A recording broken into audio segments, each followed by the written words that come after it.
ఇంకా కాలేదు అక్క, ఆకలి అవుతుంది. ఎందుకు కాదు? ఉడకొద్దా? కేజీ టమాటాలు చింతపండు ఉడకొద్దా? ఆకలి అవుతుంది నాకైతే. మళ్ళా టకటక చేయి పోవాలి డబ్బున. టకటక చేయి అంటే చెయ్యనా? టకటకనే చేస్తున్నా కానీ టకటక అవుతుంది.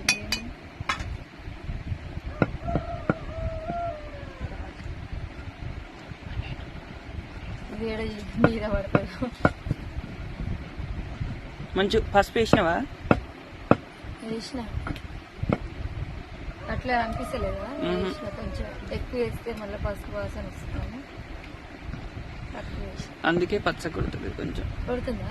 ఎర్ర కొడుతుంది కొంచెం. టమాటాలు జర పండ్లు అనమాట, పండ్ల టమాటాలు, అందుకే ఎర్ర కొడుతుంది.